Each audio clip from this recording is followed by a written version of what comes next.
아들이 짐을 싸들고 현관에 나서던 날 저는 제 입으로 가장 잔인한 말을 뱉었습니다. 그 여자를 이 집에 들이느니 차라리 너를 잃겠다. 40이 다 된 아들이 뒤도 돌아보지 않고 떠났고 그 뒤로 꼬박 1년 동안 우리 부자는 단 한 통의 전화도 주고받지 않았습니다. 아내가 몇 번이나 화해를 권했지만 저는 끝까지 고개를 돌렸습니다.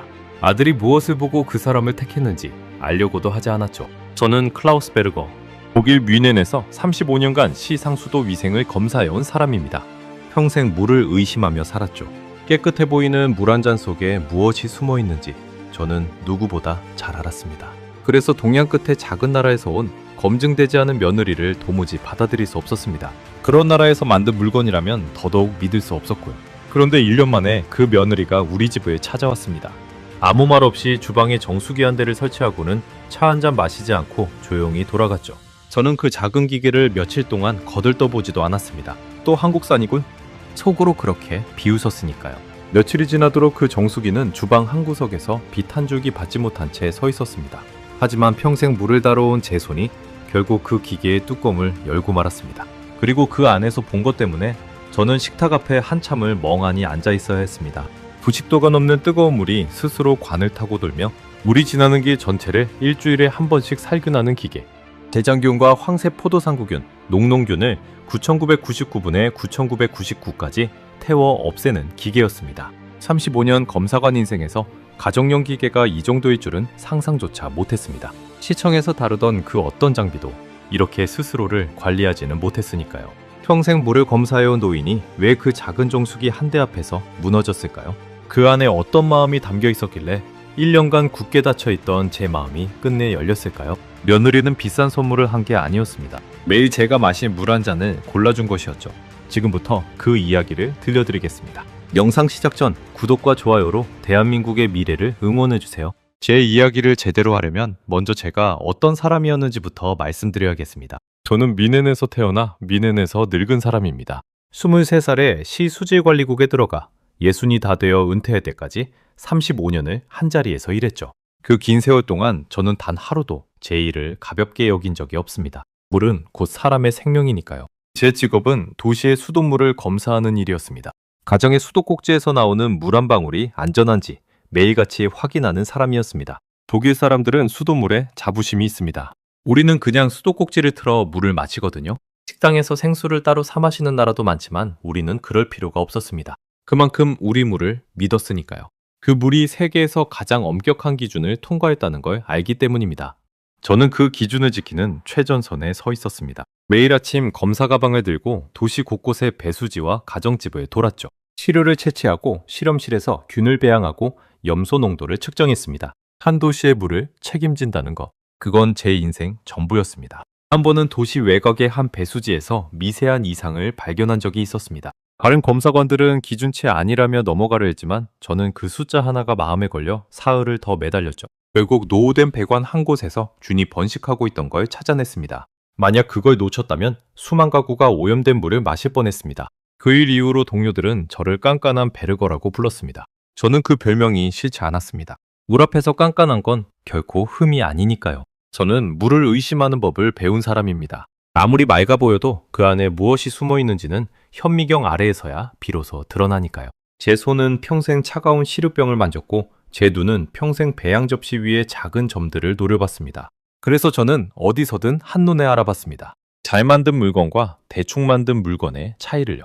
시장에서 파는 주전자 하나를 봐도 저는 그 안쪽 이음새부터 살폈습니다. 배관 하나, 밸브 하나, 이음새 하나만 봐도 그 제품을 만든 사람들이 위생을 얼마나 진지하게 여겼는지 알 수 있었습니다. 플라스틱 배관에 물때가 끼기 쉬운 구조인지, 이음새 틈으로 균이 자랄 여지가 있는지, 저는 제품 설명서를 읽지 않아도 그 속을 들여다보면 답을 알았습니다. 그게 35년이 제게 남긴 눈이었습니다. 그런 제게 아들 미하엘이 어느 날 전화를 걸어왔습니다. 프랑크푸르트에서 일하던 아들이었죠. 결혼하고 싶은 사람이 생겼다고 했습니다. 저는 처음엔 기뻤습니다. 40이 가깝도록 혼자였던 녀석이 드디어 짝을 만났다니까요. 그런데 다음 말에서 제 표정이 굳었습니다. 한국 여자라고 했습니다. 서울에서 온 서유나라는 사람이라고요? 한국. 그 단어를 듣는 순간 제 머릿속에 떠오른 건 지도 위 동쪽 끝에 작은 반도였습니다. 솔직히 말씀드리면 저는 그 나라에 대해 아는 게 거의 없었습니다. 전쟁이 있었던 나라, 분단된 나라, 그리고 값싼 전자제품을 만드는 나라. 제 머릿속의 한국은 딱 그 정도였습니다. 제가 젊었을 적 한국산 물건은 독일에서 싸구려 모방품의 대명사였거든요. 독일제 카메라를 어설프게 흉내낸 물건, 일제 가전을 베낀 물건. 그런 이미지가 제 안에 굳어 있었습니다. 한번 굳어버린 인상은 좀처럼 바뀌지 않더군요. 저는 수십 년 동안 그 인상을 한 번도 의심해 본 적이 없었습니다. 새로 알아볼 생각조차 하지 않았죠. 제 머릿속의 한국은 제가 20대였던 그 시절에 멈춰 있었습니다. 저는 아들에게 물었습니다. 굳이 그렇게 먼 나라 사람과 결혼해야겠느냐고. 독일에도 유럽에도 좋은 여자가 얼마나 많으냐고. 검증되지 않은 곳에서 온 사람을 어떻게 믿고 평생을 함께 하겠느냐고. 그 말을 하면서 저는 제가 직업병에 걸린 사람이라는 걸 알았습니다. 모든 것을 검사하고 검증하고 의심해야 직성이 풀리는 사람. 사람조차도 그렇게 바라봤으니까요. 전화기 너머로 아들의 숨소리가 무거워지는 게 느껴졌습니다. 하지만 저는 멈추지 않았습니다. 결혼은 평생 가는 일이라고 한순간의 감정으로 결정할 일이 아니라고 못을 박았죠. 제 목소리에는 한치의 양보도 없었습니다. 리아엘은 한동안 말이 없었습니다. 그러더니 조용히 말했죠. 아버지, 유나를 한번 만나보세요. 그러면 생각이 달라지실 거예요. 그 아이는 아버지가 평생 지켜온 가치를 누구보다 잘 이해하는 사람이라고요. 저는 그 말을 흘려들었습니다. 사람을 어떻게 한다고 만나기도 전에 그런 말을 하느냐며 코웃음을 쳤죠. 하지만 저는 만나볼 생각이 없었습니다. 이미 제 마음속에서 결론이 나 있었으니까요. 그 나라, 그 사람, 그 결혼 모두 제 기준에서 통과하지 못한 것들이었습니다. 며칠 뒤 아들이 그 사람을 데리고 미넨 우리 집을 찾아왔습니다. 어느 토요일 오후였죠. 현관문을 열자 단정한 차림의 동양 여자가 두 손을 모으고 서 있었습니다. 그 사람은 고개를 깊이 숙여 인사했습니다. 손에는 한국에서 가져온 선물 꾸러미가 들려 있었고요. 저는 그 인사를 받는 둥 마는 둥 하고 돌아섰습니다. 어서 오라는 말 한마디 건네지 않았습니다. 등을 돌리는 순간 그 사람의 시선이 제 뒤통수에 머무는 게 느껴졌습니다. 어색한 침묵이 현관을 가득 채웠죠. 그 침묵을 깬 건 아내였습니다. 아내 안나는 달랐습니다. 그 사람의 손을 따뜻하게 잡고 먼 길 오느라 고생했다며 안으로 이끌었죠. 아내는 원래 사람을 가리지 않는 따뜻한 성품이었습니다. 낯선 며느리감 앞에서도 마치 오래 알던 사이처럼 살갑게 대했습니다. 거실에 앉아 차를 마시는 동안에도 저는 신문을 펼친 채 단 한 번도 눈을 마주치지 않았습니다. 그 사람이 가져온 선물도 열어보지 않았습니다. 그저 빨리 이 어색한 시간이 끝나기만을 바랬죠. 저녁을 먹는 자리에서 그 사람은 서툰 독일어로 조심스럽게 말을 꺼냈습니다. 아버님, 입에 맞으실지 모르겠지만 한국 음식을 조금 만들어 봤어요. 그 사람은 우리 집 부엌에서 반나절을 보냈다고 했습니다. 낯선 독일 식재료로 한국의 맛을 내보려 애썼다는 거였죠. 부엌에는 처음 맡아보는 향이 가득했습니다. 마늘과 참기름, 그리고 알 수 없는 발효된 냄새. 솔직히 그 향이 싫지는 않았습니다. 하지만 저는 그 마음을 입 밖에 내지 않았습니다. 식탁 위에는 처음 보는 음식들이 놓여 있었습니다. 저는 젓가락도 들지 않았습니다. 입맛이 없다는 핑계를 대고 제 몫의 접시를 그대로 밀어두었죠. 그 사람의 눈동자가 잠깐 흔들리는 걸 봤습니다. 하지만 저는 모른 척했습니다. 저는 신문 너머로 그 사람의 손을 흘끔 봤습니다. 차를 따르는 그 손은 가늘게 떨리고 있었습니다. 긴장한 게 분명했죠. 하지만 저는 그 떨림을 모른 척했습니다. 지금 돌이켜보면 그날 저는 참 모진 사람이었습니다. 처음 보는 며느리감 앞에서 어른이라는 사람이 그렇게 벽을 쳤으니까요. 하지만 그때의 저는 제가 옳다고 믿었습니다. 검증되지 않은 것을 받아들이지 않는 것. 그게 평생 제 신념이었으니까요. 사람을 물처럼 검사하려 들었던 그 오만함을 그때의 저는 전혀 깨닫지 못했습니다. 식사가 끝나고 아들 부부가 돌아갈 채비를 했습니다. 그 사람은 마지막까지 예의를 지켰습니다. 현관에서 다시 한번 깊이 고개를 숙이며 아버님 건강하시라고 말했죠. 저는 짧게 고개만 끄덕였습니다. 문이 닫히고 자동차가 멀어지는 소리를 들으며 저는 속으로 생각했습니다. 저 결혼은 안 된다. 무슨 수를 써서라도 막아야 한다고요. 문이 닫히자 집안에는 무거운 정막이 내려앉았습니다. 식탁 위에는 손도 대지 않은 음식들이 그대로 식어가고 있었습니다. 그 사람이 정성껏 차린 음식이 차갑게 굳어가는 모습을 저는 외면했습니다. 그날 밤 아내가 침실에서 조용히 저를 나무랐습니다. 당신 너무했어요. 그 아이가 얼마나 노력하는지 보이지 않았어요?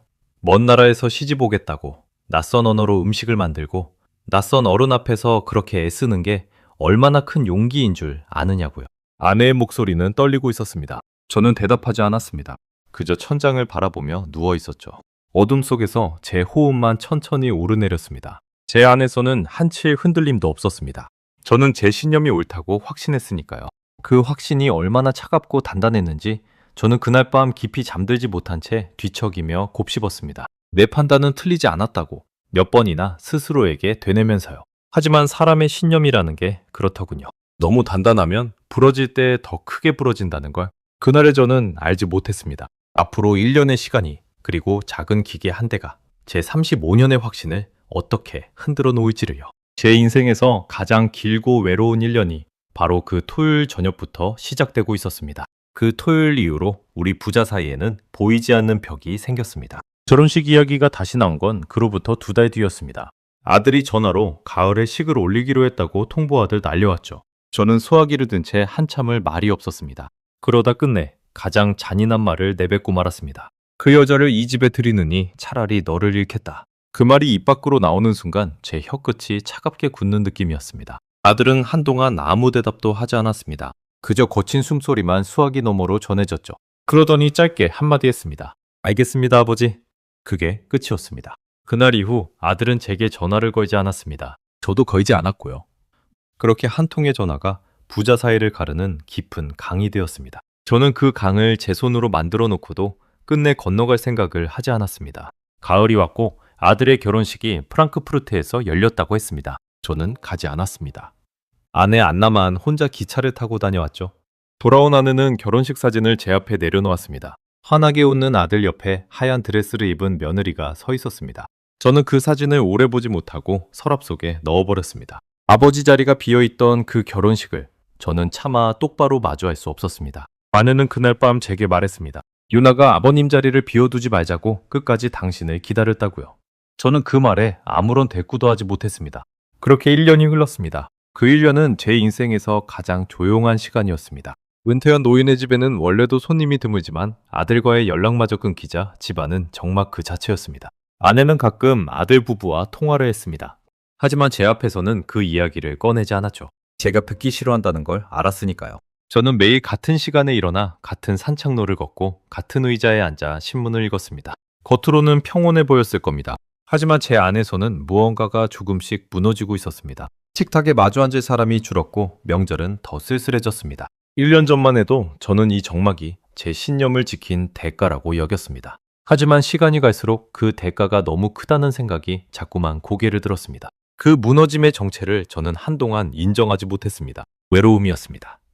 평생 일만 하며 살아온 제게 아들은 유일한 자식이었습니다. 그 아이가 어릴 적 제 손을 잡고 강가를 걷던 기억이 자꾸만 떠올랐습니다. 작은 손이 제 검지를 꼭 쥐던 그 감촉. 이제 그 손을 1년째 잡아보지 못했습니다. 밤이면 그 기억들이 저를 찾아왔고 저는 베개에 얼굴을 묻은 채 오래 뒤척였습니다. 아들의 첫 자전거를 함께 고르던 날, 학교 졸업식에서 어깨를 두드려주던 날, 그 모든 순간들이 빛바랜 사진처럼 떠올랐습니다.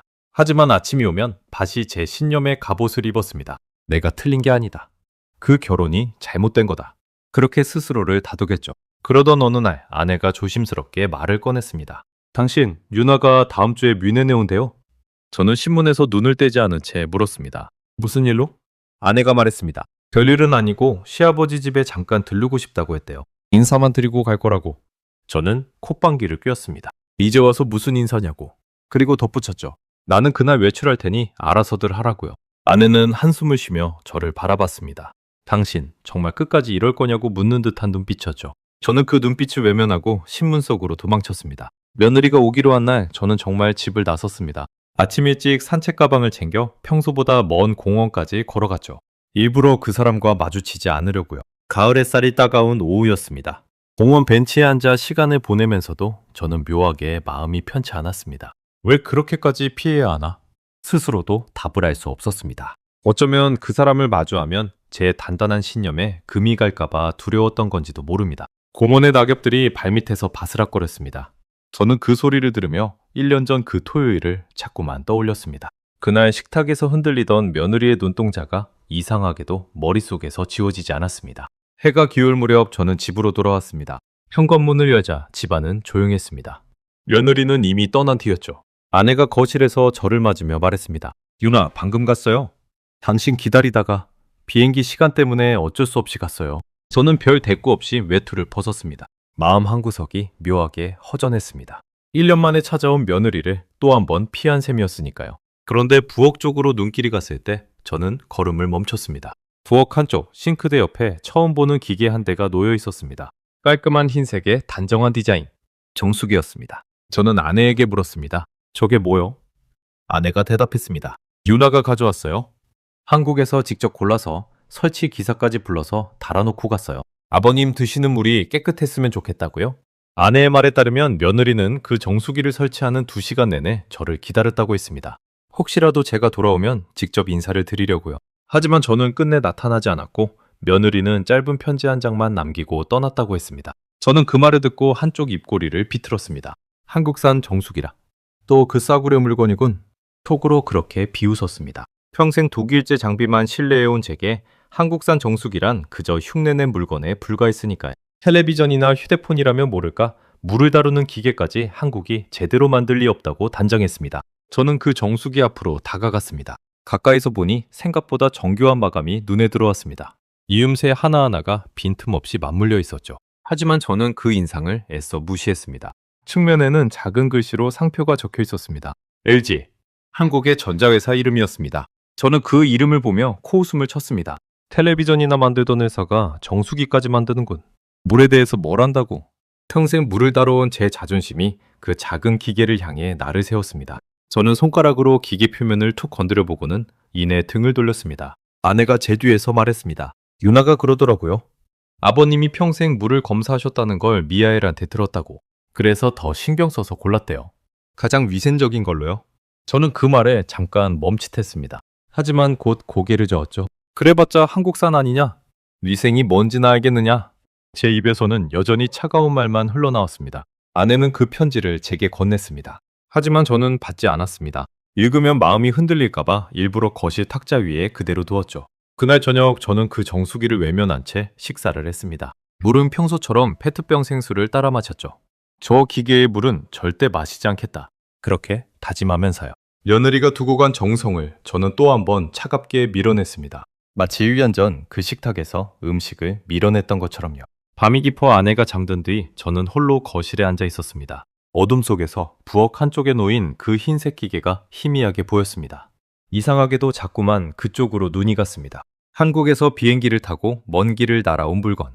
시아버지 한 사람을 위해 골라온 물건. 그 사실이 제 마음 한구석을 묘하게 긁었습니다. 하지만 저는 애써 그 느낌을 눌렀습니다.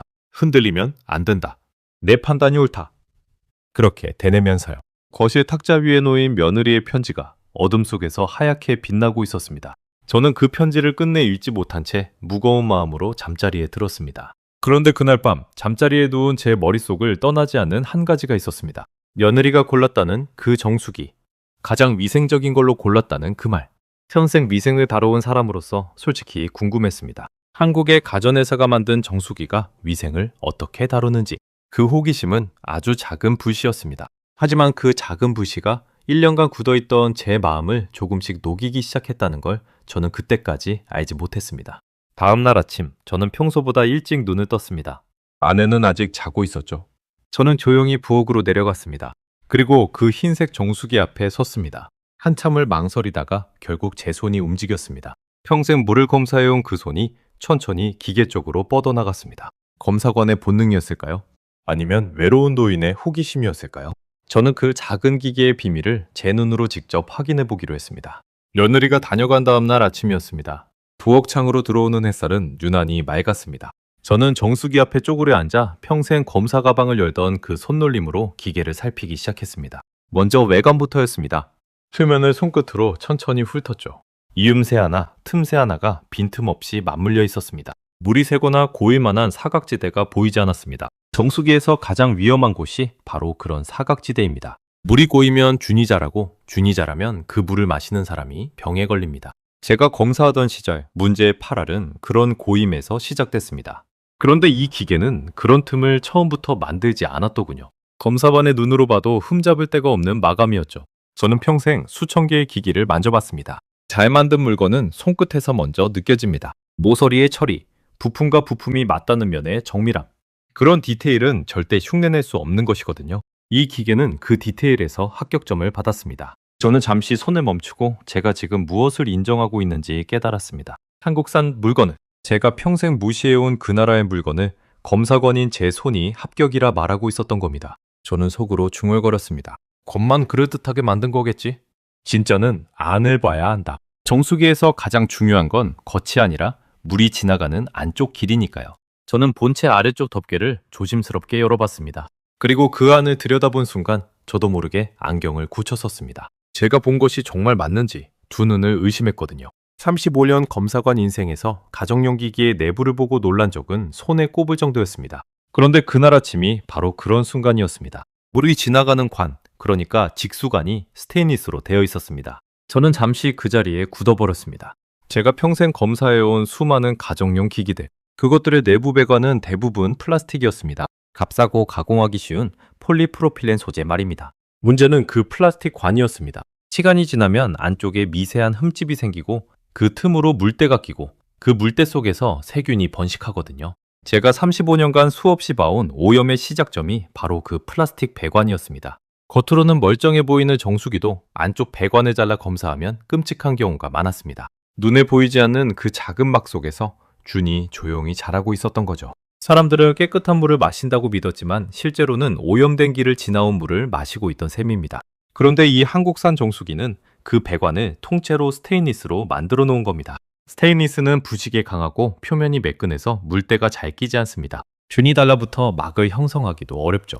가정용 정수기에 이런 소재를 쓴다는 건 단순히 좋은 부품을 넣었다는 뜻이 아니었습니다. 위생의 가장 근본적인 약점이 어디인지를 만든 사람들이 정확히 알고 있다는 증거였습니다. 저는 손끝으로 그 차가운 스테인리스 관을 만져봤습니다. 매끄러운 금속의 감촉이 손가락 끝에 닿는 순간 등줄기를 따라 서늘한 무언가가 지나갔습니다. 이건 흉내낸 물건이 아니었습니다. 물을 아는 사람이 만든 물건이었습니다. 제가 젊은 시절 비웃었던 그 한국이 어느새 이런 물건을 만드는 나라가 되어 있었던 겁니다. 제 머릿속의 한국은 20배에 멈춰 있었지만 진짜 한국은 그동안 저만치 앞서 나가 있었던 거죠. 평생 플라스틱 배관의 위험을 경고해온 저로서는 인정하지 않을 수 없었습니다. 이 설계를 한 사람은 위생의 본질을 꿰뚫고 있었습니다. 비싼 소재라서 쓴 게 아니었습니다. 어디서 문제가 생기는지를 알기 때문에 그곳을 막으려고 쓴 것이었죠. 그 차이는 하늘과 땅만큼이나 큰 차이입니다. 저는 덮개를 닫고 일어섰습니다. 잠시 부엌 창밖을 멍하니 바라봤죠. 마음 한구석에서 작은 균열이 일어나는 게 느껴졌습니다. 1년 넘게 단단하게 지켜온 제 편견에 가느다란 금이 가기 시작한 겁니다. 하지만 저는 아직 인정할 준비가 되어 있지 않았습니다. 배관 하나 좋은 걸 썼다고 다 좋은 건 아니다. 설계가 좋아도 관리가 엉망이면 소용없다. 그렇게 스스로를 다잡았죠. 저는 정수기 위쪽에 조작 화면을 살펴봤습니다. 작은 화면에 여러 기능 표시가 떠 있었습니다. 그중 제 눈길을 사로잡은 단어가 있었습니다. 고온살균. 저는 그 단어 앞에서 멈칫했습니다. 평생 살균이라는 말과 함께 살아온 사람으로서 그 단어가 그냥 지나쳐지지 않았거든요. 정수기가 스스로 살균을 한다고. 그것도 고온으로. 시중에 많은 정수기들은 약품이나 화학 처리로 살균을 합니다. 하지만 그건 물맛을 해치거나 약품 찌꺼기가 남을 우려가 있죠. 반면 고온살균은 가장 깨끗하고 확실한 방법입니다. 불로 균을 태워 없애는 인류가 가장 오래전부터 써온 가장 믿을만한 방식이니까요. 호기심이 본격적으로 발동하기 시작했습니다. 살균은 제 평생의 화두였습니다. 어떻게 하면 균을 더 확실하게 없앨 수 있는가? 그 질문에 평생을 바친 사람이 저였습니다. 그런데 가정용 정수기가 스스로 살균을 한다니 그 방식이 도대체 무엇인지 직접 확인하지 않고는 견딜 수가 없었습니다. 저는 그 기능이 정확히 무엇인지 알아보기로 했습니다. 마침 며느리가 정수기와 함께 두고 간 설명서가 있었죠. 저는 거실로 가서 돋보기를 챙겨왔습니다.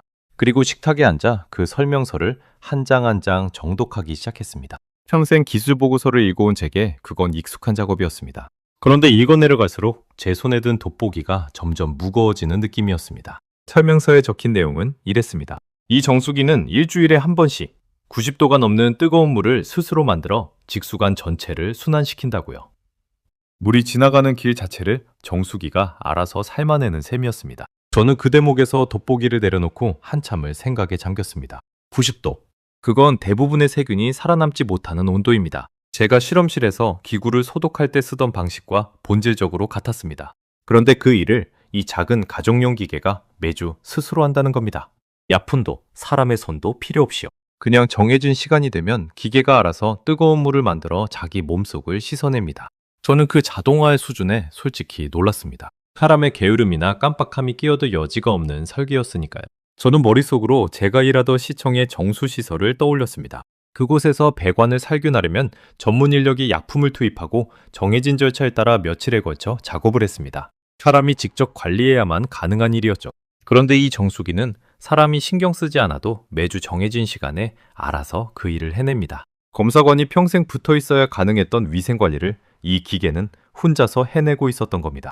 제가 은퇴하면서 가장 걱정했던 게 무엇인지 아십니까? 제가 떠난 뒤에도 누군가 그 깐깐함을 이어가야 한다는 거였습니다. 위생은 한순간만 방심해도 무너지니까요. 그런데 이 기계는 방심이라는 걸 모릅니다. 저는 설명서를 더 읽어내려갔습니다. 살균 범위가 단순히 배관에만 그치는 게 아니었습니다. 물을 걸러주는 필터부터 물이 흐르는 직수관, 그리고 물이 나오는 출수구까지 물이 지나는 주요 구간 전체가 고온 살균의 대상이었습니다. 저는 그 부분을 읽으며 작게 한숨을 내쉬었습니다. 위생이라는 건 한 군데만 깨끗해서는 소용이 없습니다. 물이 지나는 길 전체가 깨끗해야 비로소 안전한 물이 됩니다. 그 당연하지만 지키기 어려운 원칙을 이 정수기는 정확히 구현하고 있었습니다. 많은 제품이 필터만 강조합니다. 좋은 필터를 넣었으니 깨끗하다고 말하죠. 하지만 필터를 통과한 깨끗한 물도 더러운 관을 지나면 다시 오염됩니다. 그 사실을 외면하는 제품이 얼마나 많은지 저는 누구보다 잘 알고 있었습니다. 그런데 이 정수기는 그 빈틈을 정확히 메우고 있었습니다. 그리고 또 하나 출수구에 관한 설명이 있었습니다. 물이 마지막으로 나오는 그 출수구는 외부 공기에 노출되어 가장 오염되기 쉬운 부위입니다. 제가 가정집을 검사할 때 수도꼭지 끝부분에서 세균이 가장 많이 검출되곤 했죠. 그런데 이 정수기는 그 출수구를 자외선으로 1시간마다 10분씩 하루에 24번 살균한다고 적혀 있었습니다. 하루 24번. 저는 그 숫자를 입속으로 천천히 되뇌었습니다. 사람이라면 결코 그렇게 부지런할 수 없습니다. 하지만 이 기계는 지치지 않고 매시간 그 일을 반복하고 있었습니다. 1시간에 한 번씩, 하루 24번. 1년이면 무려 8,760번입니다. 그 어떤 검사관도, 그 어떤 사람도 해낼 수 없는 부지런함이었습니다. 저는 그 숫자 앞에서 제 평생의 자부심이 조금 작아지는 걸 느꼈습니다. 사람은 피곤하며 게을러지고 바쁘면 한두 번 건너뛰기 마련입니다. 하지만 기계는 그렇지 않았습니다. 매시간, 매주, 한치의 빈틈도 없이. 그 꾸준함이야말로 위생의 핵심이라는 걸 저는 평생을 일하고 나서야 깨달았는데 이 기계는 처음부터 그 진리를 품고 있었습니다. 그리고 설명서에는 그 살균 성능을 뒷받침하는 시험 결과가 적혀 있었습니다. 공인 시험 기관에서 검증한 수치였죠. 대장균, 황새포도상구균, 녹농균. 이 세 가지 균을 9,999분의 9,999 비율로 없앤다는 결과였습니다. 저는 그 균들의 이름을 보며 쓴웃음을 지었습니다. 모두 제가 평생 검사실에서 마주했던 사람을 병들게 하는 대표적인 균들이었으니까요. 특히 녹농균은 면역력이 약한 사람에게 치명적일 수 있는 균입니다. 그런 균을 가정용 정수기가 거의 완벽하게 잡아낸다는 시험 결과 앞에서 저는 입이 마르는 걸 느꼈습니다. 저는 설명서를 덮고 식탁에 두 팔을 괴고 앉았습니다. 창밖으로 구름이 천천히 흘러가고 있었습니다. 그 구름처럼 제 마음속에 단단한 무언가도 서서히 형태를 잃어가고 있었습니다. 머릿속이 복잡했습니다. 검증되지 않은 나라, 싸구려 모방품. 제가 한국에 붙였던 그 낙인들이 눈앞의 증거 앞에서 조금씩 흔들리고 있었습니다. 평생 물을 검사해온 제 직업적 양심이 이 기계는 진짜라고 말하고 있었습니다. 인정하기 싫었지만 외면할 수도 없었습니다. 평생을 데이터로 살아온 사람입니다. 데이터 앞에서 고집을 부리는 건 제 직업 윤리에 어긋나는 일이었죠. 눈앞의 증거가 이렇게 명백한데 편견만으로 그것을 부정할 수는 없었습니다. 그때 제 머릿속에 한 가지 의문이 떠올랐습니다. 그저 좋은 정수기일 뿐일까?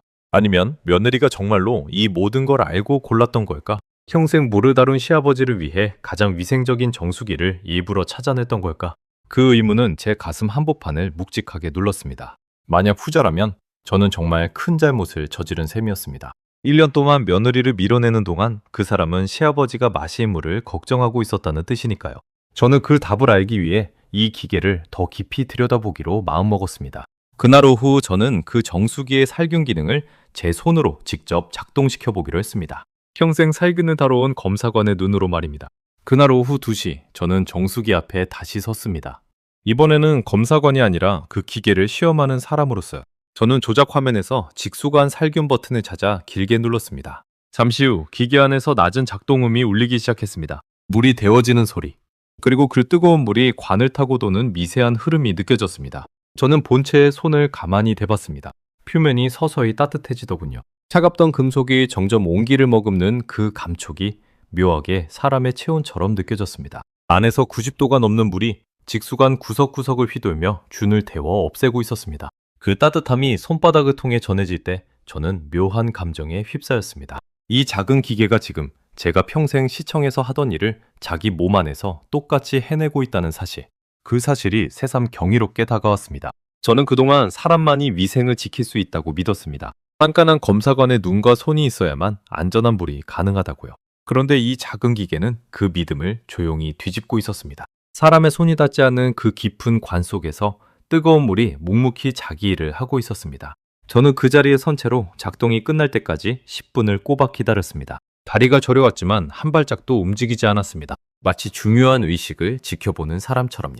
평생 살균 과정을 지켜봐온 사람이지만 그 10분은 유난히 길게 느껴졌습니다. 작동음이 멈추자 화면에 살균 완료 표시가 떴습니다. 저는 그제야 길게 숨을 내쉬었습니다. 직접 두 눈으로 확인하고 나니 더는 의심할 수 없었습니다. 이 기계는 정말로 매주 스스로 자기 몸을 삶아내고 있었던 겁니다. 저는 화면에 표시된 살균 이력을 확인해 봤습니다. 정수기가 설치된 날부터 지금까지 단 한 번도 거르지 않고 살균을 해온 기록이 차곡차곡 남아 있었습니다. 제가 외면하고 거들떠보지도 않은 동안에도 이 기계는 묵묵히 제 일을 하고 있었던 거죠. 마치 며느리가 멀리서 묵묵히 저를 챙기고 있었던 것처럼요. 제가 그 마음을 알아주든 말든 그 사람은 그저 자기 자리에서 할 수 있는 일을 하고 있었던 겁니다. 이 기계가 매주 거르지 않고 살균을 하듯이요. 저는 컵을 하나 꺼내 그 정수기에서 물을 받았습니다. 1년 동안 입에도 대지 않겠다던 그 물을요. 투명한 물이 컵을 채우는 동안 제 손이 가늘게 떨렸습니다. 1년 동안 지켜온 고집을 스스로 무너뜨리는 순간이었으니까요. 저는 그 물을 들어 한 모금 마셨습니다. 차갑고 깨끗한 물이 목을 타고 넘어갔습니다. 한여름 산속 옹달샘처럼 맑고 시원한 맛이었습니다. 그저 물 마실 뿐인데 이상하게도 가슴 깊은 곳이 뻐근해졌습니다. 명치 어딘가가 묵직하게 조여오는 처음 느껴보는 통증이었습니다. 이 물 한 잔에 며느리의 마음이 담겨 있다는 걸 그제야 깨달았으니까요. 1년 동안 저는 이 물을 거부했습니다. 한국산이라는 이유 하나로요. 하지만 지금 마신 이 물은 제가 평생 검사해온 그 어떤 물보다도 깨끗했습니다. 입안에 남는 잔맛 하나 없이 그저 맑고 차가운 물. 그 순수함이 오히려 제 마음을 아프게 찔렀습니다. 이렇게 깨끗한 물을 저는 1년이나 모른 척했던 겁니다. 며느리의 마음을 모른 척했던 것처럼요. 저는 컵을 식탁에 내려놓고 거실로 갔습니다. 그리고 1년 넘게 외면해온 그 편지를 집어들었습니다. 봉투를 여는 제 손끝이 차갑게 식어 있었습니다. 안에는 며느리가 서툰 독일어로 꾹꾹 눌러 쓴 글씨가 빼곡했습니다. 한 글자 한 글자가 또박또박 마치 어린아이가 정성껏 쓴 것처럼 반듯했습니다. 모국어가 아닌 언어로 이만큼 쓰려면 얼마나 오랜 시간을 들였을지 저는 그 글씨만 봐도 알 수 있었습니다. 사전을 몇 번이나 뒤졌을 테고 단어 하나를 고르느라 몇 번이나 망설였을 겁니다. 그 정성이 종이 위에 고스란히 배어 있었습니다. 저는 돋보기를 대고 한 줄 한 줄 읽어 내려갔습니다. 아버님께 저를 미워하시는 거 압니다. 그래도 괜찮습니다. 다만 한 가지만 부탁드리고 싶었습니다. 아버님 건강만은 챙기셨으면 좋겠습니다. 리아엘에게 들었습니다. 아버님이 평생 깨끗한 물을 지키는 일을 하셨다고요? 그래서 저는 아버님이 매일 드시는 물만큼은 가장 깨끗했으면 했습니다. 한국에서 가장 위생적인 정수기를 찾아 골랐습니다. 직수관을 뜨거운 물로 살균하는 기능이 있다고 했습니다. 아버님이라면 이 정수기의 가치를 누구보다 잘 알아보실 거라 믿었습니다. 며느리 유나올림. 편지의 마지막 줄을 읽는 순간 제 시야가 흐릿하게 번졌습니다. 저는 그 편지를 다 읽고도 한참을 식탁에 앉아 있었습니다. 손에 든 편지가 부들부들 떨렸습니다. 가슴 한복판이 무언가에 짓눌린 듯 숨을 쉬기가 힘들었습니다. 아버님이라면 이 정수기의 가치를 누구보다 잘 알아보실 거라 믿었습니다. 그 한 줄이 제 가슴을 후벼 팠습니다. 그 사람은 저를 원망할 수도 있었습니다. 1년 동안 받은 냉대를 생각하면 등을 돌려도 이상할 게 없었죠. 그런데 그 사람은 원망 대신 제 건강을 걱정하는 편지를 남겼습니다. 그것도 제가 평생 지켜온 가치를 정확히 짚어내면서요. 며느리는 알고 있었던 겁니다. 제가 평생 무엇을 위해 살아왔는지를, 그리고 그 마음에 닿기 위해 가장 저다운 방식의 선물을 골랐던 겁니다. 비싼 시계나 옷이 아니라 평생 물을 다뤄온 제가 가장 잘 알아볼 수 있는 물건, 제 언어로 말을 거는 선물이었습니다. 그 사람은 제 마음의 문을 여는 열쇠가 무엇인지 누구보다 정확히 알고 있었던 겁니다. 1년 동안 한 번도 마주 앉아 이야기를 나눈 적 없는데도 그 사람은 저를 저보다 더 잘 이해하고 있었습니다. 저는 편지를 내려놓고 두 손으로 얼굴을 감쌌습니다. 1년 동안 제가 그 사람에게 했던 모든 일들이 떠올랐습니다. 현관에서 받지 않은 인사, 밀어낸 음식, 외면한 눈빛, 결혼식에 비워둔 자리, 그 모든 차가운 순간들이 이제는 제 가슴에 돌덩이처럼 얹혔습니다. 그 사람이 처음 우리 집에 왔던 날 정성껏 차린 음식을 제가 손도 대지 않고 밀어냈던 장면이 떠올랐습니다. 그때 잠깐 흔들리던 그 눈동자. 저는 그걸 모른 척했지만 그 사람은 얼마나 마음이 아팠을까요? 그런데도 그 사람은 끝까지 저를 미워하지 않았습니다. 그 사람은 그 모든 냉대를 견디면서도 시아버지가 마실 물 한 잔을 걱정하고 있었던 겁니다. 저는 그 사람을 단 한 번도 따뜻하게 대해준 적이 없었습니다. 차 한 잔 권하지 않았고 이름 한 번 다정하게 불러주지 않았습니다. 그런데도 그 사람은 저를 위해 그 먼 길을 날아와 정수기를 설치하고 2시간이나 저를 기다렸던 겁니다. 제가 끝내 나타나지 않을 줄 알면서도요. 저는 자리에서 일어나 다시 정수기 앞으로 갔습니다. 그리고 그 작은 기계를 한참 동안 바라봤습니다. 검증되지 않은 나라라고 했습니다. 싸구려 모방품이라고 비웃었습니다. 그런데 그 검증되지 않았다던 나라가 제 평생의 직업적 신념을 완벽하게 이해한 물건을 만들었습니다. 단순히 잘 만든 정도가 아니었습니다.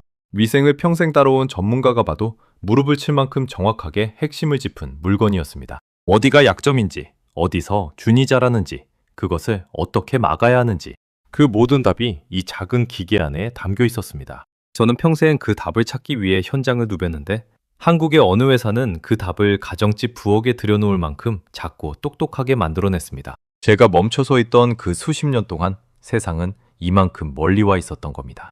그리고 그 나라에서 온 며느리가 그 물건으로 제 마음에 손을 내밀고 있었습니다. 말이 아니라 행동으로, 변명이 아니라 정성으로요. 1년이라는 긴 침묵을 깨고 다가온 그 손길이 이제야 제게 닿았습니다. 그때 제 입에서 저도 모르게 한마디가 흘러나왔습니다. 검증되지 않은 건 그 아이가 아니라 내 마음이었구나. 평생 모든 것을 검사하고 의심하며 살아온 제가 정작 가장 중요한 사람의 진심은 단 한 번도 제대로 검사해보지 않았던 겁니다. 물 한 방울도 현미경으로 들여다보던 제가 사람의 마음은 겉만 보고 판단해버렸던 거죠. 그 모순이 너무도 부끄러웠습니다. 그저 한국이라는 이름만 보고 만나보지도 않고 불합격 도장을 찍어버렸던 거죠. 평생 공정한 검사를 자부했던 제가 사람에게는 가장 불공정한 검사를 했던 겁니다. 시료도 채취하지 않고 데이터도 보지 않고 그저 출신지 하나만으로 결론을 내려버렸으니까요. 그건 검사관으로서도 사람으로서도 부끄러운 일이었습니다. 저는 다시 컵에 물을 받았습니다. 그리고 천천히 마셨습니다. 이번에는 그 물맛이 다르게 느껴졌습니다. 차갑고 깨끗한 그 물에서 며느리의 정성이 느껴졌습니다. 저는 평생 물을 검사했는데 정작 이 작은 기계가 저보다 제 건강을 더 챙기고 있었습니다. 아니, 정확히는 그 기계를 보낸 며느리가 저보다 저를 더 위하고 있었던 겁니다. 제 아내도 제 아들도 챙기지 못한 것을 1년 동안 미움만 받아온 며느리가 챙기고 있었습니다. 가족이란 핏줄로만 이어지는 게 아니라는 걸 저는 그제야 깨달았습니다. 진짜 가족은 서로를 향한 정성으로 이어지는 것이었습니다. 그리고 그 정성을 저는 1년 동안 한쪽에서만 받기만 했던 겁니다.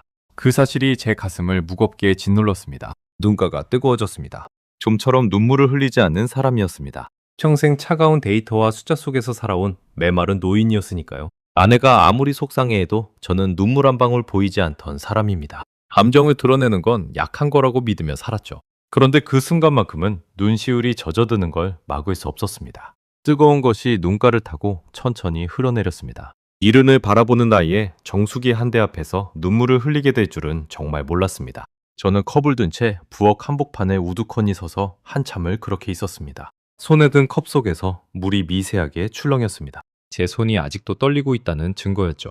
평생 흔들림 없던 그 손이 물 한 잔 앞에서 이렇게 떨릴 줄은 몰랐습니다. 며느리는 비싼 선물을 한 게 아니었습니다. 매일 제가 마신 물 한 잔을 골라준 거였습니다. 세상에서 가장 비싼 보석을 줬어도 이만큼 제 마음을 흔들지는 못했을 겁니다.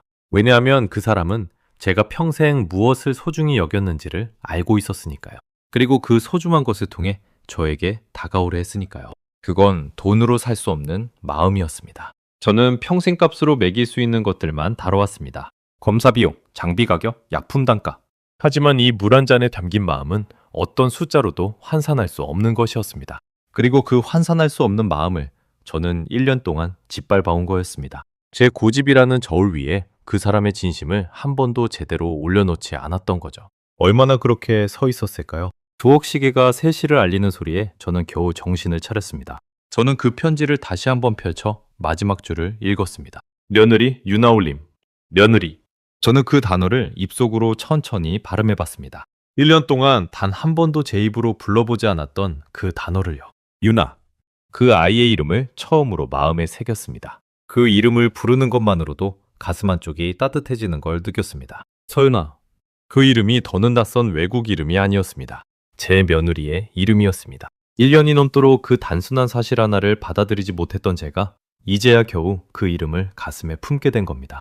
부엌 창밖으로 오후의 햇살이 길게 드리워지고 있었습니다. 저는 그 햇살 속에서 제가 잃어버린 1년을 떠올렸습니다. 그 1년 동안 저는 고집이라는 단단한 벽 안에 스스로를 가둬두었던 겁니다. 그리고 그 벽 밖에서 며느리는 묵묵히 물 한 잔을 준비하고 있었습니다. 제가 벽을 더 높이 쌓는 동안에도 그 사람은 단 한 번도 포기하지 않았습니다. 미움을 미움으로 갚는 대신 정성으로 갚았습니다. 그게 얼마나 어려운 일인지 1년 내내 미움만 키워온 저는 누구보다 잘 알았습니다. 창밖의 햇살이 식탁 위 편지를 환하게 비쳤습니다. 그 빛 속에서 며느리의 또박또박한 글씨가 살아있는 것처럼 또렷이 보였습니다. 저는 컵에 남은 물을 마저 비웠습니다. 그리고 결심했습니다. 더는 미룰 수 없다. 이제는 제가 먼저 손을 내밀 차례였습니다. 평생 누구에게도 먼저 고개를 숙여본 적 없던 제가 처음으로 그렇게 마음먹었습니다. 그 결심이 서기까지 1년이라는 긴 시간이 걸렸지만 적어도 너무 늦지는 않았기를 바랐습니다. 아들의 목소리를 다시 들을 수만 있다면, 며느리에게 제대로 사과할 수만 있다면 저는 무엇이든 할 수 있을 것 같았습니다. 저는 떨리는 손으로 전화기를 집어들었습니다. 1년 동안 단 한 번도 누르지 않았던 아들의 번호가 화면에 떠올랐습니다. 통화 버튼 위에 손가락을 올린 채 저는 잠시 눈을 감았습니다. 무슨 말부터 꺼내야 할지 가슴이 먹먹했습니다. 통화 버튼을 누르는 데까지 제게는 또 한 번의 용기가 필요했습니다. 1년간 멀어진 거리는 손가락 하나 까딱하는 것보다 무거웠으니까요. 마침내 신호음이 울렸습니다. 3번, 2번, 3번. 그 짧은 순간이 영원처럼 길게 느껴졌습니다. 혹시 받지 않으면 어쩌나? 아직 화가 풀리지 않았으면 어쩌나? 온갖 생각이 머릿속에 스쳤습니다. 그리고 통화가 연결됐습니다. 소화기 너머로 1년 만에 듣는 아들의 목소리가 흘러나왔습니다. 여보세요? 조심스럽고 낮은 목소리였습니다. 모르는 번호인가 싶어 경계하는 기색이 묻어 있었습니다. 하긴 1년 동안 제 번호로 전화 한 통 가지 않았으니 아들도 누구인지 짐작하지 못했을 겁니다. 1년 만에 듣는 그 목소리에 저는 한동안 아무 말도 하지 못했습니다. 목이 메어 소리가 나오지 않았거든요. 하고 싶은 말은 산더미처럼 많았는데 정작 한마디도 입 밖으로 나오지 않았습니다. 입술만 발사겼습니다. 아들이 다시 물었습니다. 아버지세요? 그 한마디에 저는 겨우 입을 열었습니다. 리아엘, 나다. 제 목소리가 떨리고 있었습니다. 1년 동안 단 한 번도 부르지 못한 아들의 이름이 그렇게 입 밖으로 나왔습니다. 그 짧은 두 마디를 꺼내는데 평생의 고집을 내려놓아야 했습니다. 입안이 바싹 말라 목소리가 갈라져 나왔습니다. 저는 천천히 그러나 분명하게 말했습니다. 정수기 봤다. 유나가 두고 간 정수기. 그리고 편지도 읽었다. 수화기 너머가 잠시 조용해졌습니다. 그러더니 아들이 작게 숨을 들이쉬는 소리가 들렸습니다. 저는 말을 이었습니다. 내가 잘못했다. 아주 많이 잘못했다. 그 아이에게도 너에게도. 평생 처음으로 저는 제 입으로 잘못을 인정했습니다. 자존심이라는 갑옷을 입고 살아온 70년 인생에서 가장 어렵고도 가장 후련한 한마디였습니다. 그 말을 뱉고 나니 오히려 가슴이 가벼워졌습니다. 전화기 너머로 아들이 한참을 말이 없었습니다. 그러다 떨리는 목소리로 말했죠. 아버지, 그 말씀 한마디 들으려고 제가 1년을 기다렸습니다. 한 번도 아버지를 원망한 적 없다고 그저 보고 싶었을 뿐이라고요. 저는 그 말에 가슴이 무너지는 것 같았습니다. 그 1년 동안 아들도 저만큼이나 아팠던 겁니다. 아버지의 전화 한 통을 화해의 손길 한 번을 묵묵히 기다리고 있었던 거죠. 아들은 떨리는 목소리로 덧붙였습니다. 유나가 정수기를 보내자고 했을 때 솔직히 저는 반대했다고요. 아버지가 또 거절하실까봐, 유나가 또 상처받을까봐 두려웠다고 했습니다. 그런데 유나가 그랬다는 겁니다. 아버님은 분명히 알아보실 거라고, 평생 물을 다루신 분이니 그 마음을 반드시 이해하실 거라고요. 제가 고집을 부리는 동안 아들은 매일 그 전화를 기다렸던 겁니다. 자식이 아버지를 기다리는 마음을 저는 너무 오래 외면했습니다. 제 알량한 자존심 때문에 아들에게 1년이라는 시간을 빼앗았던 거죠. 그 사실이 새삼 가슴을 후벼 팠습니다. 저는 아들에게 유나를 바꿔달라고 했습니다. 잠시 후 조심스러운 목소리가 소화기 너머로 들려왔습니다. 아버님. 그 한마디에 저는 또 한 번 목이 메었습니다. 저는 그동안 그 사람을 단 한 번도 아버님이라 불릴 자격이 있게 대해주지 못했는데 그 사람은 여전히 저를 아버님이라 부르고 있었습니다. 1년 동안 받은 그 모든 냉대에도 그 호칭은 한치도 변하지 않았습니다. 그게 그 사람의 마음이었습니다. 저는 자격이 없었지만 그 사람은 끝까지 저를 가족으로 여기고 있었던 겁니다. 저는 며느리에게 말했습니다. 유나야, 그 정수기 잘 봤다. 네가 얼마나 깊이 생각해서 골랐는지 이 늙은이가 다 알아봤다. 평생 물을 만진 내가 봐도 그건 정말 훌륭한 물건이더구나. 그리고 그보다 더 훌륭한 건 그걸 고른 내 마음이었다. 평생 물을 만진 이 늙은이의 마음을 그 물 한 잔으로 녹여낸 너의 정성 말이다. 정말 미안하다. 내가 너를 너무 모르고 너무 늦게 알아봤다. 수화기 너머에서 며느리가 흐느끼는 소리가 들렸습니다. 그 사람은 한참을 울다가 겨우 입을 열었습니다. 아버님, 괜찮아요. 저는 아버님이 미워서 그런 게 아니라는 걸 알았어요. 그저 낯선 게 두려우셨던 거잖아요. 저도 처음 독일에 왔을 때 모든 게 두려웠으니까요. 그 사람은 자기가 받은 상처보다 제가 느꼈을 두려움을 먼저 헤아리고 있었습니다. 그 말에 저는 더는 눈물을 참을 수 없었습니다. 이른 가까운 노인이 전화기를 든 채 어린아이처럼 물었습니다. 어깨가 들썩이고 숨이 가빠졌습니다. 평생 단단하다고 자부했던 제가 그렇게 무너져 내렸습니다. 하지만 그 눈물은 부끄러운 눈물이 아니었습니다. 1년 동안 가슴에 쌓인 후회와 미안함이 비로소 녹아 흐르는 눈물이었습니다. 며느리는 저를 원망하지 않았습니다. 오히려 제 마음을 헤아려 주었습니다. 낯선 것에 대한 두려움, 그게 제 편견의 진짜 정체였다는 걸 그 사람은 저보다 먼저 알고 있었던 겁니다. 저는 한국이라는 나라가 두려웠던 게 아니라 제가 모르는 모든 것이 두려웠던 겁니다. 그리고 그 두려움을 고집이라는 이름으로 포장했던 거죠. 낯선 것을 밀어내면 제 세계가 안전하게 지켜질 거라 믿었습니다. 하지만 그렇게 지킨 세계는 점점 좁아지고 외로워질 뿐이었습니다. 진짜 용기는 낯선 것을 받아들이는 데 있었다는 걸 저는 며느리를 통해 배웠습니다. 그날 통화는 1시간이 넘게 이어졌습니다. 우리는 1년 동안 못 나눈 이야기들을 쏟아냈습니다. 아들은 유나와 어떻게 만났는지, 그 사람이 얼마나 좋은 사람인지를 들려줬습니다. 유나는 한국의 가족들 이야기와 독일에서 적응하며 겪은 일들을 들려줬습니다. 저는 그 이야기들을 들으며 제가 1년 동안 놓친 것이 얼마나 큰지를 깨달았습니다. 두 사람이 함께 꾸려온 소중한 시간들, 제가 함께 할 수 있었던 그 순간들을 저는 고집 하나로 모두 흘려보낸 겁니다. 유나가 한국에서 가져온 음식으로 명절을 보냈다는 이야기, 둘이서 알프스로 여행을 다녀왔다는 이야기, 그 모든 이야기 속에 제 자리만 비어 있었습니다. 전화를 끊고 나서 저는 한참을 거실에 앉아 있었습니다. 창밖은 이미 어두워져 있었습니다. 제 곁에 아내 안나가 와서 앉았습니다. 아내는 제 손을 가만히 잡았습니다. 그리고 조용히 말했죠. 잘했어요. 정말 잘했어요. 저는 아내의 손을 마주 잡으며 고개를 끄덕였습니다. 아내의 손은 따뜻했습니다. 그 온기가 제 차갑던 마음을 천천히 데워주었습니다. 1년 만에 우리 집에 다시 온기가 돌기 시작했습니다. 그동안 이 집은 너무 조용하고 차가웠습니다. 마치 사람이 살지 않는 집처럼요. 그런데 전화 한 통으로 그 차가움이 조금씩 녹아내리기 시작한 겁니다. 아내의 얼굴에도 오랜만에 환한 빛이 돌았습니다. 그날 밤 저는 1년 만에 처음으로 깊은 잠을 잤습니다. 1년 동안 저를 짓누르던 무언가가 비로소 가슴에서 내려간 느낌이었습니다. 잠들기 전 저는 침실을 나와 부엌의 그 정수기를 한 번 더 바라봤습니다.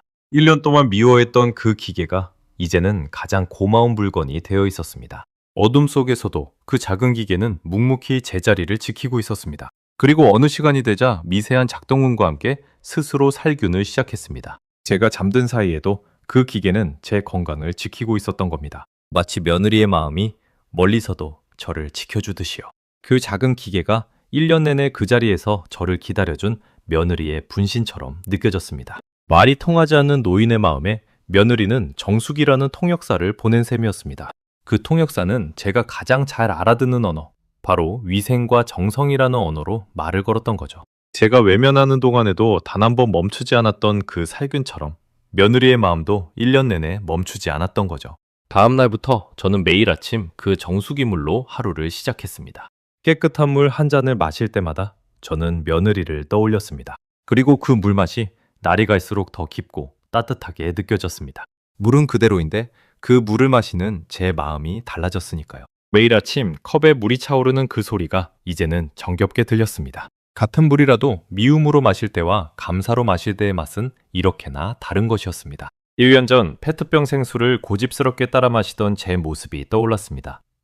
그때는 깨끗한 물을 옆에 두고도 굳이 다른 물을 마셨죠. 마치 옆에 있는 가족을 두고 외로움을 자처했던 것처럼요. 저는 그제야 평생 물을 다뤄온 제가 정작 물에 대해 가장 중요한 걸 몰랐다는 사실을 깨달았습니다. 물은 단순히 마시는 것이 아니라 마음을 담는 것이었습니다. 누군가를 위해 깨끗한 물 한 잔을 준비하는 일. 그건 검사 장비로는 측정할 수 없는 사람의 정성이었습니다. 며느리는 그 정성을 제게 매일 한 잔씩 가르쳐주고 있었습니다. 저는 35년간 물의 안전을 책임졌지만 물에 담긴 마음은 한 번도 헤아려 본 적이 없었습니다. 그저 준이 있느냐 없느냐, 수치가 기준에 맞느냐 아니냐, 그게 제가 본 물의 전부였습니다. 하지만 며느리가 보낸 그 물에는 숫자로는 잴 수 없는 따뜻함이 담겨 있었습니다. 며칠 뒤 저는 아들 부부에게 뮌헨에 한번 와달라고 청했습니다. 이번에는 제가 먼저요. 1년 전 제가 차갑게 돌려보냈던 그 사람들을 이번에는 제 두 팔을 벌려 맞이하고 싶었습니다. 전화기 너머로 유나가 환하게 웃는 소리가 들렸습니다. 네, 아버님. 꼭 갈게요. 그 밝은 목소리가 제 가슴을 따뜻하게 채웠습니다. 1년 전 그 사람이 우리 집 현관에서 고개를 숙이며 인사했을 때 저는 그 목소리를 들으려 하지 않았습니다. 그런데 이제는 그 목소리가 세상에서 가장 듣고 싶은 소리가 되어 있었습니다. 저는 그 만남을 손꼽아 기다렸습니다. 그 사람이 처음 왔을 때 손도 대지 않았던 그 한국 음식을 이번에는 남김없이 맛보고 싶었습니다. 그리고 그동안 못했던 말, 잘 왔다는 말, 고맙다는 말을 꼭 전하고 싶었습니다. 1년 동안 닫혀있던 우리 집 현관이 이제 활짝 열릴 준비를 하고 있었습니다. 그 문이 다시 열리는 날, 저는 1년 전과는 완전히 다른 사람으로 그 자리에 서 있을 것이었습니다. 며느리를 향한 차가운 침묵 대신 따뜻한 환대를 준비한 채로요. 그로부터 한 달 뒤 아들 부부가 뮌헨 우리 집을 다시 찾아왔습니다. 1년 전과 같은 토요일 오후였지만 모든 것이 달라져 있었습니다. 현관문을 열자 며느리가 두 손을 모으고 서 있었습니다. 1년 전과 똑같은 모습이었죠. 하지만 이번에 그 사람을 맞이한 건 차갑게 돌아서던 노인이 아니었습니다. 저는 두 팔을 벌려 그 사람을 따뜻하게 안았습니다. 유나야, 어서 와라. 그동안 정말 미안했다. 제 품 안에서 며느리의 어깨가 가늘게 떨렸습니다. 그 사람도 이 순간을 얼마나 기다렸을까요?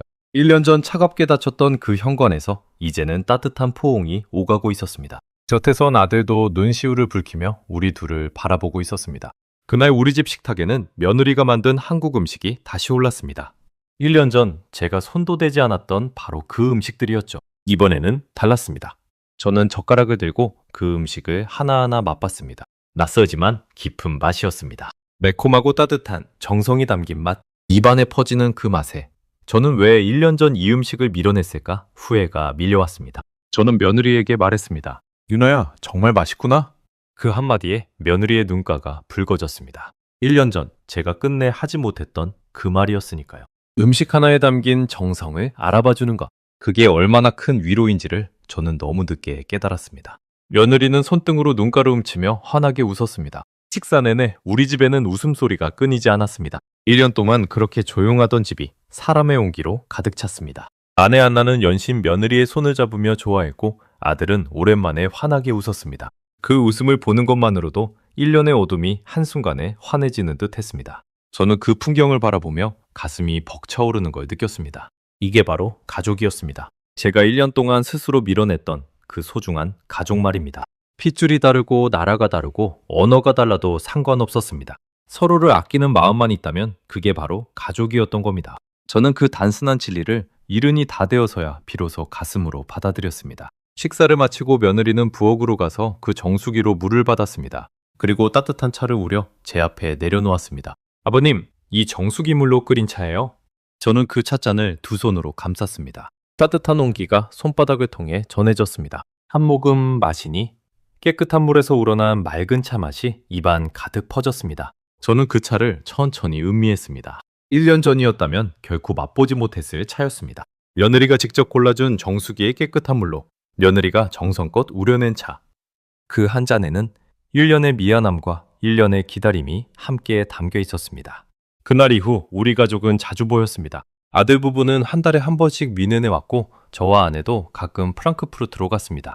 그렇게 1년 전에 빈자리들이 하나둘 채워졌습니다. 결혼식에 비어있던 아버지의 자리도 이제는 손주 이야기로 채워질 날을 기다리고 있습니다. 명절에는 며느리가 차린 한국 음식과 아내가 만든 독일 음식이 한 식탁에 나란히 올랐습니다. 두 나라의 맛이 어우러진 그 식탁이 저는 세상에서 가장 행복한 자리였습니다. 한때 저는 다른 것은 틀린 것이라 여겼습니다. 하지만 이제는 압니다. 다른 것은 틀린 게 아니라 더 풍성한 것이라는 거요.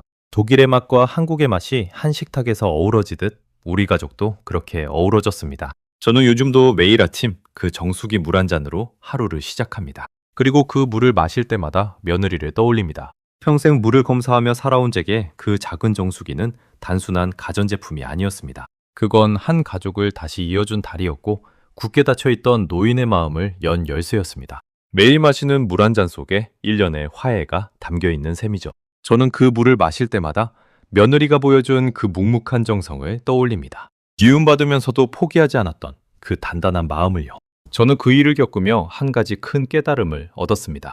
편견이라는 건 거창한 사건으로 무너지는 게 아니라는 것입니다. 그것은 매일 마시는 물 한 잔의 정성 속에서 조용히 녹아내립니다. 제가 평생 한국에 대해 가졌던 그 단단한 편견도 결국은 며느리가 골라준 물 한 잔 앞에서 무너졌으니까요. 거대한 논쟁도 화려한 설득도 아니었습니다. 그저 매일의 작은 정성이 저를 바꿔놓은 겁니다. 만약 며느리가 제게 한국이 얼마나 발전했는지 말로 설득하려 했다면 저는 끝까지 귀를 닫았을 겁니다. 하지만 그 사람은 말이 아니라 제가 가장 잘 아는 물로 다가왔습니다. 그게 제 단단한 편견을 가장 부드럽게 무너뜨린 방법이었습니다. 그리고 또 하나, 저는 한국이라는 나라를 다시 보게 되었습니다. 제가 젊은 시절 비웃었던 그 나라는 어느새 평생 물을 다룬 전문가조차 감탄하게 만드는 기술을 가진 나라가 되어 있었습니다. 그들은 단순히 물건을 잘 만드는 게 아니라 사람을 향한 마음까지 그 안에 담아낼 줄 알았습니다. 그 작은 정수기 하나가 제게는 한국이라는 나라를 새롭게 알려준 창문이었습니다. 그 창문 너머로 본 한국은 제가 알던 한국이 아니었습니다. 세계가 인정하는 기술력과 사람을 향한 따뜻한 마음을 함께 가진 나라였습니다. 지난 1년을 돌아보면 가장 후회되는 건 잃어버린 시간입니다. 고집 하나로 저는 아들과 며느리와 함께 할 수 있었던 소중한 1년을 흘려보냈습니다. 하지만 동시에 가장 감사한 것도 있습니다. 그 며느리가 끝까지 포기하지 않았다는 것. 미움받으면서도 시아버지를 위해 물 한 잔을 준비했다는 것. 그 포기하지 않은 마음이 없었다면 저는 영영 외로운 노인으로 남았을 겁니다. 차가운 고집 속에서 아들도 며느리도 없이 쓸쓸하게 늙어갔겠죠. 며느리는 그런 저를 구해준 셈입니다. 물 한 잔으로 한 노인의 마지막을 따뜻하게 바꿔놓은 겁니다. 이제 저는 누구를 만나든 출신지나 겉모습으로 먼저 판단하지 않으려 합니다. 그 사람의 진심을 들여다보려 노력합니다. 평생 물을 검사하던 그 깐깐한 눈으로 이제는 사람의 마음을 따뜻하게 살피려 합니다. 겉이 아니라 속을, 출신이 아니라 진심을 보는 눈.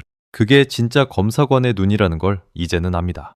며느리가 제게 가르쳐준 가장 값진 교훈입니다. 평생 검사관으로 살며 쌓은 그 어떤 지식보다도 그 교훈이 제 인생을 더 풍요롭게 만들었습니다. 오늘 아침에도 저는 그 정수기 앞에 섰습니다. 컵에 차오르는 맑은 물을 바라보며 저는 조용히 미소 지었습니다. 이 물 한 잔이 한 가족을 다시 이었듯이 작은 정성 하나가 세상의 수많은 벽을 녹일 수 있다고 믿습니다. 편견의 벽도, 오해의 벽도 결국은 따뜻한 마음 앞에서 무너지기 마련이니까요. 그리고 그 따뜻한 마음을 담아낼 줄 아는 한국의 기술과 사람들이 앞으로 또 어떤 이야기를 만들어갈지 기대가 됩니다. 저는 다음 시간에도 전 세계를 놀라게 할 대한민국의 이야기로 다시 찾아뵙겠습니다. 감사합니다.